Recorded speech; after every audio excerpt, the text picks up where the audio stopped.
What up, everybody? Today, we're going to put the power back in the power wagon.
Living on the road full-time can present itself with a lot of unique challenges.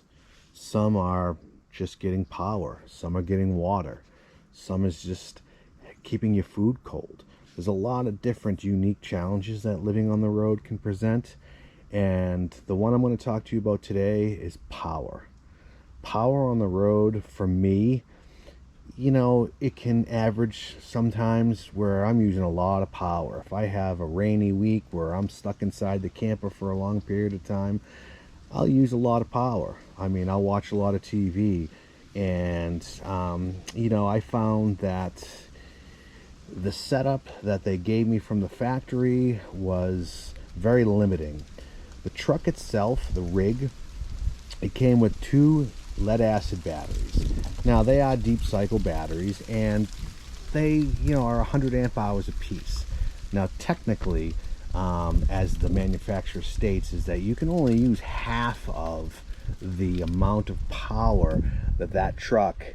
So if you're given 200 amp hours, you're only really getting 100 amp hours, because you do not want to drain these lead acid batteries down to a certain level, because once you do that, you can never bring them back fully, and it really shortens the lifespan of the lead acid batteries. Now, I've had my batteries in this camper for 2 years now, and they will maintain a charge pretty well. So I know that I have a good couple of years left on the ones I've got. The problem with lead acid batteries is it doesn't have a large storage bank to run equipment for a long period of time, especially my refrigerator. The one thing that in this camper that draws a lot of power is the fridge. I can't go a full night on 2 lead acid batteries without draining them down to nothing, and the camper will shut down. It's happened to me a few times, and it's one of those things where you got to get creative. Like I said, the truck itself, the factory, it comes with a 100 amp solar panel on the roof, and it comes with 200 amp each lead acid AGM batteries, which, like I said to you before, you're only getting 100 amp hours instead of 200. So what I've done is, instead of setting up more of a permanent fixture in the rig with putting more panels on the roof, which you're just going to open yourself up to more problems, more leaks, whatever. So instead of doing that, I went with a portable setup. Because A, when you pull into a campground, you don't want to be moving your truck all over the place to try to find sun. I would rather go with a portable solar array, which I have here. And the portable solar array, which is nice about it, it's a little briefcase unit, and it just plugs in into the truck, and I can take this array and angle it whichever way I want. I can move it in and out of the sun. I can get the best out of it that I could, where the truck up there, it's stuck. You can't move the truck around. You can't find the solar. But with this, I can get it to the solar better, so I can charge my batteries a lot better. And instead of going to a lithium setup in the truck, what I opted for a portable generator. Now, I did some research, and I am not sponsored by Jackery, but I went with a Jackery Explorer 1000. Now, the nice thing about this is I can take it in and out of the truck. I can put it over there. I can put it in a tent. I can do whatever I want with it because it's portable.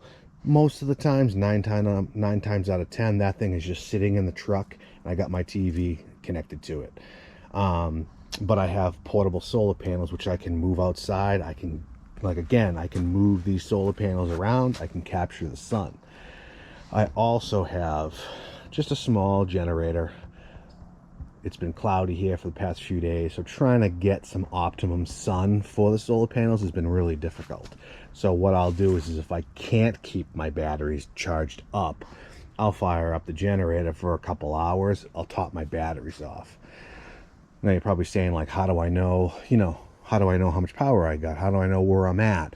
All these things. Well, the nice thing about it is like all my stuff that I have, it has a digital readout. So like if you look here on the Jackery, now it's showing me, at 52%.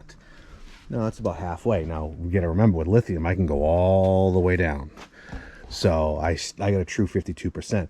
So I'm charging them up. And with the truck, I can go in here, and if you look in the back of, so if I open up the camper and you look underneath there's my solar charger, my controller, and I'm at 12.5, which I'm getting pretty much topped off. And I haven't ran the generator or done much of anything with those batteries all day. I'm just going to throw some solar on it, and we're going to be good for the rest of the day. I won't even have to run the little generator, which is nice because I don't want to listen to the gas generator run, and I hate that. But yeah, so all in all, if you think about it, these panels are 120 watts a piece. That's 120 watts a piece, and that one up there is 100 watts. So I literally have over 300 watts of solar coming into my battery bank, and that should keep me going for quite a while. But yeah, I mean, it's all in what your power needs are. It's all in how much power you use. Now, it's very limiting. Like I have an AC up there, and I can't use that AC even with this little generator. It won't run it, and there's no way my batteries will power that. So it is very limiting. The nice thing about it is like with this camper itself, is I have an external hookup. So if I were to go into a campground that had utilities, had power, I got a 30-watt hookup here that I can hook into their power, and I can chop off my batteries just by using their power. So which is a nice, convenient thing to have. Also, with this unit itself is I have a connector that goes into the trailer connector factory from the truck. So the alternator itself is charging the batteries while I drive. So that's another benefit. So if I'm moving from campsite to campsite, I'm charging the batteries as I'm going. So for my needs and how much I use, this seems to work. I can go out indefinitely. The things I have to worry about when I'm on the road is food and water. Everything else is covered. Well, I'm glad you guys came along for this video, and I kind of give you a breakdown of my power setup on this truck itself. And if you like this video, give it a thumbs up and subscribe to the channel, because I'm eventually going to do a complete walk around of Blue and how I have it set up for living on the road for 4 months.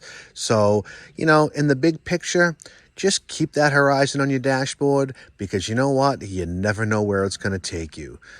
Peace, y'all.